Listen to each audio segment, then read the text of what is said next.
sea snakes reaching up to 98 feet long, monsters similar to Godzilla, the longest creature in the world. Here you have 5 chilling creatures that have been seen in modern days. Number 5. Megalodon. The seas of Australia have produced some weird, unidentified creatures as well, with one being perhaps the massive prehistoric shark known as the Megalodon.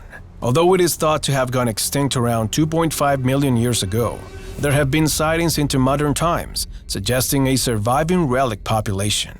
In 1918, there was one such sighting near Port Stephens, New South Wales, which was said to be a truly monstrous shark measuring over 100 feet in length. The incident was recounted by the Australian naturalist David Steed as follows.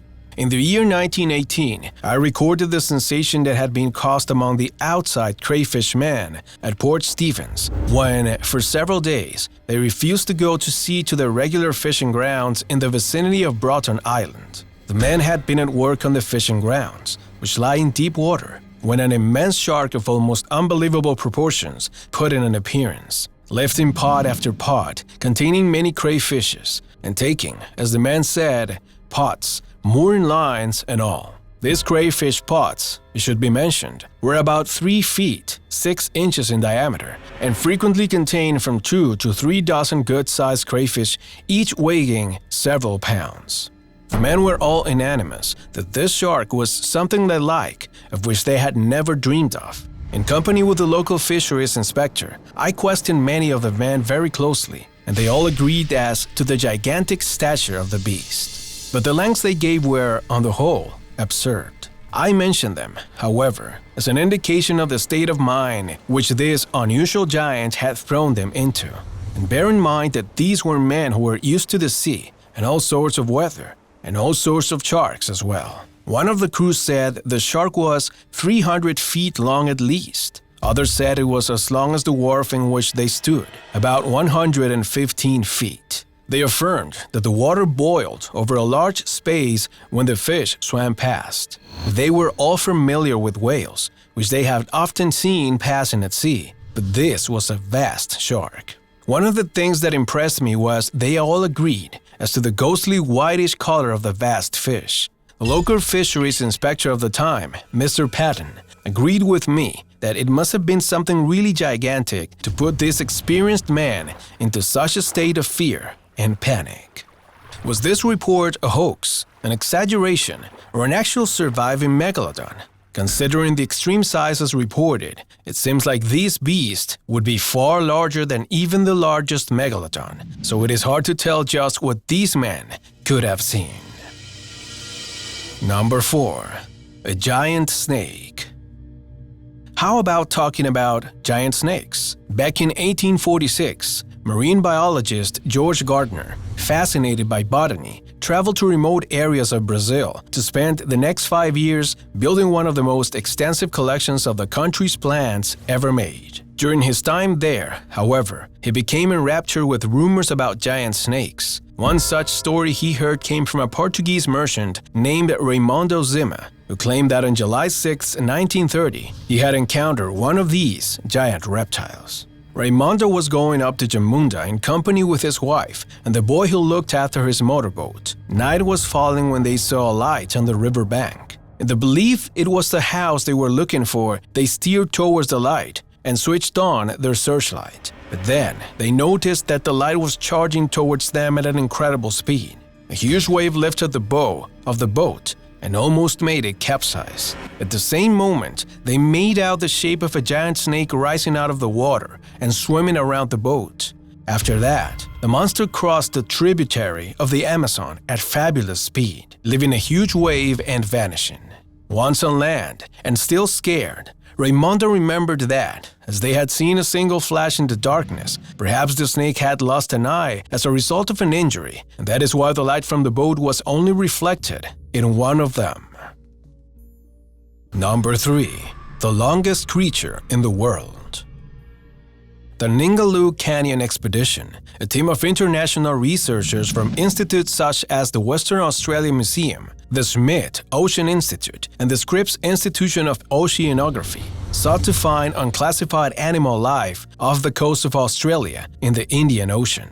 The surprise came during one of their forays when they encountered a kind of filament tens of meters long and with a very strange concentric shape. In fact, it was not a new species, but a siphonophore, an animal created by thousands of organisms that, at the same time, forms a super being. Siphonophore is a complex aggregate colony made up of zooids. They have the ability to clone themselves thousands of times and become the organs needed by the whole animal. That is, like the cells of our body when they specialize, zooids become stinging tentacles to pick up food or even red lures to attract food. Others are created for reproduction and others for the super animal to move around. In such a massive colony, there would have to be billions of these united organ individuals working together, with the goal of scanning the ocean depths and finding food. Then, they'll share it with each other through a stem to which they are all connected, a kind of vertical branch that also serves as a pathway for nerve signals, a lesson of life making its way through the ocean. Number 2. Sea snake up to 98 feet. The book, written by Charles Lyell, entitled A Second Visit to the United States of North America, contains another testimony about an alleged giant sea serpent sighted in Miramichi, in the Gulf of St. Lawrence, Canada. In 1845, 2 witnesses had observed 100-foot-long sea snakes with humps on the back and the head similar to a seal. Apparently, the creature was only 190 feet from the beach and remained in sight for about half an hour. One of the witnesses reported that, from time to time, it would stick its head partially out of the water, as well as its numerous humps of protrusions extending the entire length of his body. Between the head and the first hump, part of his body remained erect, rigid, out of the water, as if it were a long neck. As for its color, this animal was mostly black, with apparently rough skin, and it appeared to be a rather slender creature in proportion to its body.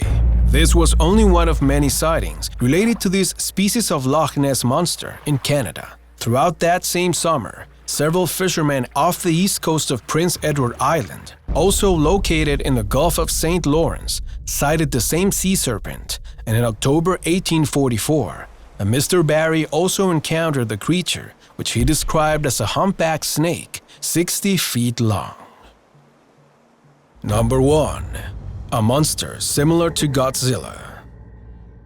Before writing about the creature for which he is most famous, Olaus Magnus, a Swedish writer, cartographer, and churchman, left us one of the oldest and most widely accepted accounts of what is now considered a sea serpent. In 1522, he claimed to have seen a creature of astonishing size near an island of the Diocese of Hammer, an island known as Mu.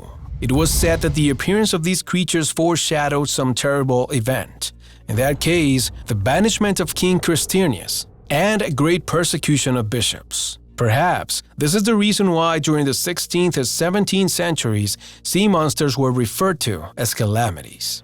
However, Olaus Magnus' most famous work is a sea chart that took him 12 years to complete. It is the largest, most detailed and accurate map to date of any part of Europe. What makes it most remarkable to this day is the series of vignettes that accompanied the map and featured the numerous monsters that lived in the sea. The most notorious of them all was a creature called the sea serpent of Olaus. It was deep red in color, similar to the color of blood. In all the drawings about it, it is depicted around a Norman ship and devouring a crew member who was unlucky enough to get close to its jaws. It is a shocking image that has been copied by cartographers and draftsmen throughout history. In fact, Olaus Magnus' description of this animal could serve as a model for all subsequent sightings. There are many other terrifying stories that happened in our seas and oceans, so as you can see, the waters of our planet are a completely mysterious place that holds countless secrets yet to be discovered. If you want to know more about these stories, I invite you to watch our next video.